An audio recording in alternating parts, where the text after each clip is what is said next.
হয়তো সামনে যাবে অথবা মৃত্যুবরণ করবে, এর বাইরে কোনো রাস্তা নাই। যদি আমরা জেলে যাই, তোমরা যারা থাকবে তারা আন্দোলন করবে। এখানে যারা আছে তারা যদি জেলে যাও, যারা থাকবে তারা আন্দোলন করবে। যারা বাঁচবে তারা সংগ্রাম করবো, যারা বাঁচবে তারা সংগ্রাম করবো। এই শাহিদ জালিমের বিরুদ্ধে আন্দোলন করবো, সংগ্রাম করবে। আমার আজকে দেখেছেন, আজকে পত্রিকায় আসছে পিচ্চুনার উপরে মানুষকে শহীদ করা হয়েছে। আজকে পত্রিকায় দেখেন, যারা শহীদ হয়েছেন তাদের রুহের মাগফিরাতের জন্য আজকে আয়োজন। তারা কেন শহীদ হয়েছেন, তাদেরকে কেন হত্যা করা হয়েছে,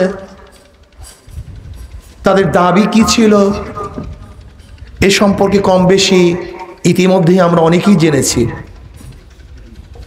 তারা দাবি করেছেন কোটা বিরোধী আন্দোলন, কোটা থাকবে না। কোটার বিরুদ্ধে তারা একটা আন্দোলন করেছিলেন, দাবি তুলেছিলেন মেধার ভিত্তিতে চাকরি হবে, কোটার ভিত্তিতে নয়। 56% কোটার ভিত্তিতে চাকরি হচ্ছে। চিন্তা করা যায়, কোন কোন ক্ষেত্রে দেখা যায় অনেক বেশি। এর কারণটা কোথায়? এর কারণটা কি? একটা ছেলে একটা মেয়ে সারা জিন্দেগি পড়াশোনা করবে, মেধার যাচাইতে যখন সে উত্তীর্ণ হবে, কিন্তু কোটার কারণে সে চাকরি পাবে না। এটা যৌক্তিক কোনো কারণ হতে পারে? এটা হয়। এই কোটা কি?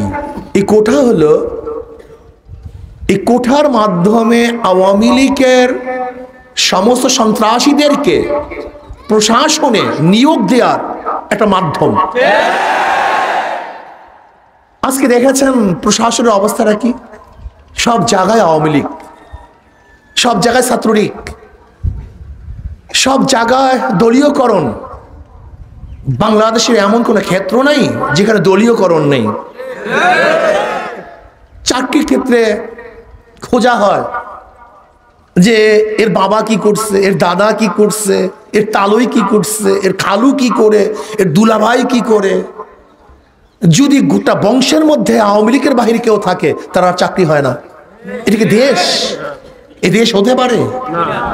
হ্যাঁ, আজকে নিরস্ত্র ছাত্রদের উপরে যেইভাবে গুলি চালানো হয়েছে, আবু সাঈদের উপরে গুলি চালানো হয়েছে, মনে হয় যেন পাখি শিকার করলেও এইভাবে শিকার করা হয় না।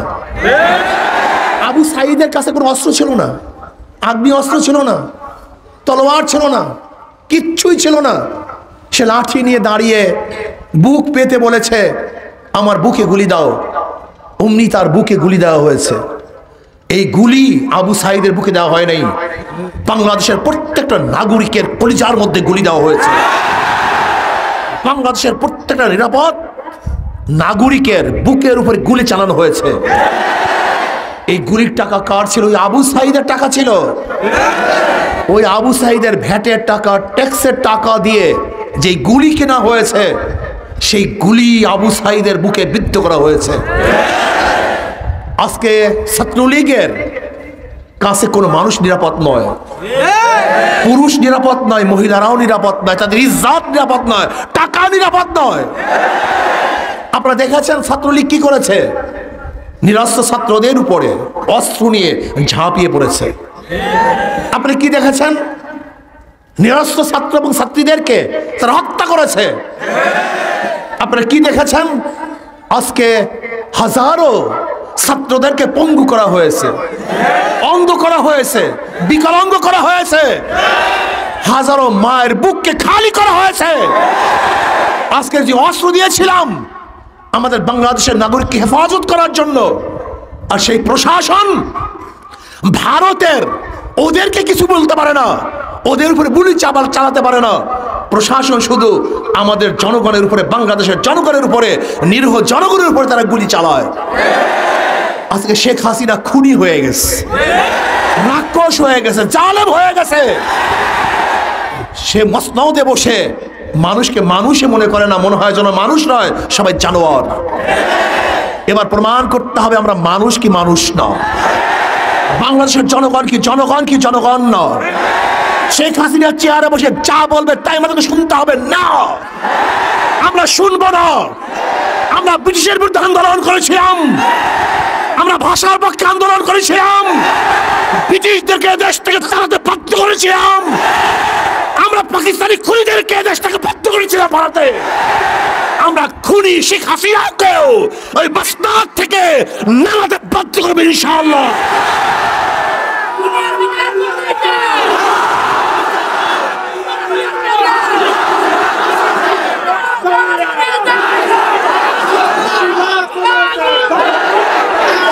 এখন আর আন্দোলন কোন এক গোষ্ঠীর কাছে সীমাবদ্ধ নয়, এই আন্দোলন গোটা বাংলাদেশের জনগণের আন্দোলন, এই আন্দোলন গোটা মাজলুমদের আন্দোলন, এই আন্দোলন জালেমদের বিরুদ্ধে মাজলুমদের রক্ষের আন্দোলন, এই আন্দোলন শাহী ওই সমস্ত জালেমদের শাহী মাস্তাদকে ভেঙে চুরে মাজলুমদের পক্ষে শাসক নির্বাচন করার আন্দোলন।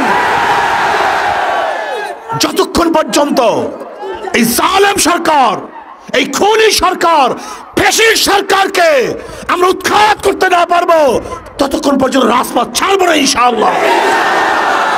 প্রিয় ভাইরা আমার, আমরা এমন পর্যায়ে পৌঁছে গেছি, এমন জায়গায় চলে গেছি, ব্যাক করার কোনো সুযোগ নেই, পিছনে যাওয়ার কোনো সুযোগ নেই।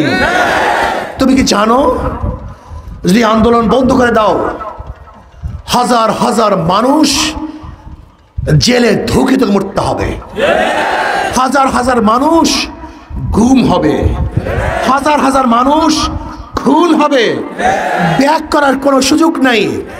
যেরকম তারেক বিন জিয়াদ রহমতুল্লাহ আলাইহি স্পেনে যাওয়ার পরে নৌকাগুলি জ্বালিয়ে দিয়ে বলেছিলেন, হয়তো বিজয় অর্জন করো, শত্রু মোকাবেলা করো, অথবা কাপুরুষের মতো ওই নদীতে ঝাঁপ দিয়ে মরতে পারো, এছাড়া দ্বিতীয় কোনো পথ নেই।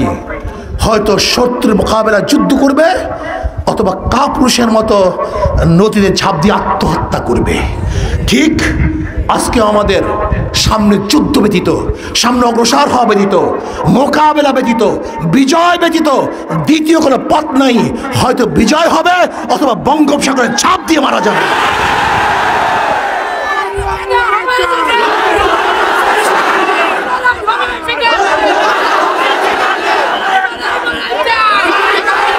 তুমি ভেবেছো কি এই আন্দোলন এখানেই শেষ? না, যদি কোনো অবস্থাতে চুপচাপ হয়ে যাও, রাস্তা ছেড়ে দাও, রাজপথে উঠে যাও, তাহলে সরকার কিন্তু উঠবে না, এবং মামলা শুরু হবে, হামলা শুরু হবে, নির্যাতন শুরু হবে, হাজার হাজার হাজার হাজার মানুষকে গুম করা হবে, খুন করা হবে, পঙ্গু করা হবে। সেই সময় আসতেছে ডু ডাই, ডু ডাই, হয়তো সামনে যাবে অথবা মৃত্যুবরণ করবে, এর বাইরে কোনো রাস্তা নাই। যদি আমরা জেলে যাই, তোমরা যারা থাকবে তারা আন্দোলন করবে, তারা যদি জেলে যাও, যারা থাকবে তারা আন্দোলন করবে, যারা বাঁচবে তারা সংগ্রাম করবো, যারা বাঁচবে তারা সংগ্রাম করবো, এই শাহী জালেমের বিরুদ্ধে আন্দোলন করবো, সংগ্রাম করবে। আমার আজকে দেখেছেন, আজকে পত্রিকায় আসছে, আজকে পত্রিকায় আসছে 20 জনের উপরে মানুষকে শহীদ করা হয়েছে। আজকে পত্রিকায় দেখেন, পত্রিকায় দেখেছি।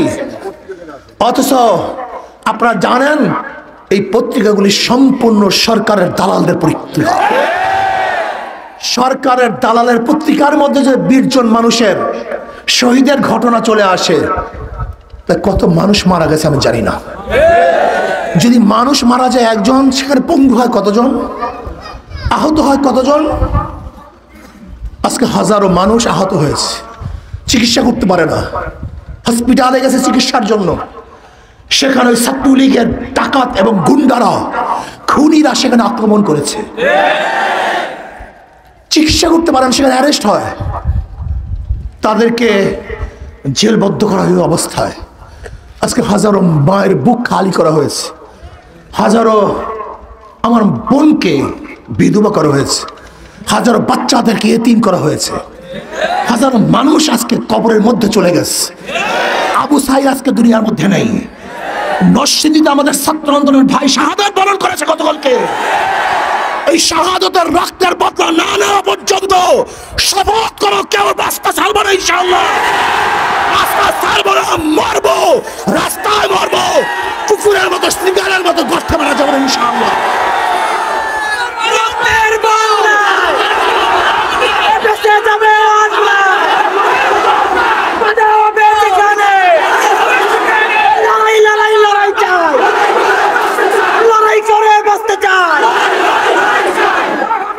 ভাইরা আমার, গতকালকে নরসিংদীতে আমার ভাই শাহাদাত বরণ করেছে। নারায়ণগঞ্জে হাজার আমার ভাই আহত হয়েছে, হাজারো ভাই আহত হয়েছে, শহীদ হয়েছে হাজার মানুষ। না, এই জালেম শাহীর মাসনাদকে তসনাস করার আগ পর্যন্ত, এই ভারতের দালাল সরকারকে গদি থেকে নামানোর আগ পর্যন্ত, এই মুদির দালালকে, মুদির গোলামকে মাসনাদ থেকে নামানোর আগ পর্যন্ত রাস্তা ছাড়বো না, রাস্তা ছাড়বো না, রাস্তায় থাকবো ইনশাআল্লাহ। আমি আবারও বলছি, যদি মরার জন্য ঐক্য হও, কেউ মরবে না।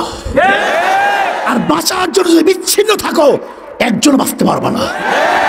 খুঁজে খুঁজে বের করবে, খুঁজে খুঁজে বের করবে। দুটাই, দ্বিতীয় কোনো পথ আমাদের নাই, দ্বিতীয় কোনো পথ আমাদের নাই। হয়তো আমরা বিজয় অর্জন করব, অথবা শাহাদাত বরণ করব। যারা আজকে মারা গেছে, আমরা তাদের জন্য দোয়া করব। আল্লাহ পাক তাদের জিন্দেগির সমস্ত গুনাহ খাতা মাফ করে দেন। আল্লাহুম্মা আমিন। রব্বানা যালামনা আনফুসানা ওয়া ইন লাম তাগফির লানা ওয়া তারহামনা লানাকুনান্না মিনাল খাসিরিন। রব্বানা আতিনা ফিদ দুনিয়া হাসানাতাও ওয়া ফিল আখিরাতি হাসানাতাও ওয়া কিনা আযাবান নার। আল্লাহ আমাদের গুনাহ খাতা মাফ করে দেন, গুনাহ থেকে বাঁচিয়ে থাকার তৌফিক দিয়ে দেন। আল্লাহ আপনার জমিন আপনার হুকুমত, ইসলাম হুকুমত কায়েম করে দেন। ইসলাম হুকুমতের জন্য সাহাবায়ে কেরামদের নমুনায় সহিহ জাদ্দোজাহাদ করার তৌফিক দিয়ে দেন। মাওলানা এই আন্দোলনকে আপনি কবুল করে নেন। আল্লাহ যারা শহীদ হয়েছে তাদের জিন্দেগির সমস্ত গুনাহ খাতা মাফ করে দেন। আল্লাহ যারা শহীদ হয়েছে আপনার জিন্দেগির সমস্ত গুনাহ খাতা মাফ করে দেন। তাদের কবরকে জান্নাতের বাগিচা বানায় দেন। আল্লাহ যারা আহত হয়েছে জলদি জলদি সুস্থ করে দেন। আল্লাহ যে যে অবস্থায় আছে সবাইকে আপনি শান্তিতে রাখেন, হেফাজতে রাখেন। আল্লাহ জালেমের বিরুদ্ধে আন্দোলন করার তৌফিক দিয়ে দেন। আল্লাহ জালেমকে আপনি হেদায়েত দিয়ে দেন। যদি ওদের কপালে হেদায়েত না থাকলে নমরুদ, ফেরাউন, সাদ্দাত আমাদের ধ্বংস করে দেন। ইসলাম মুসলমানদের হেফাজত করেন। এই কাফেলা আপনি কবুল করে নেন। রব্বির হামহুমা কামা রব্বায়ানি সগীরা। সাল্লাল্লাহু তাআলা আলা খায়রি খালকি মুহাম্মদ ওয়া আলিহি ওয়া আসহাবিহি ওয়া আজওয়াজিহি ওয়া আতবাইহি আজমাইন ওয়ারহামনা মাহুম বিরহমাতিকা ইয়া আরহামার রাহিম।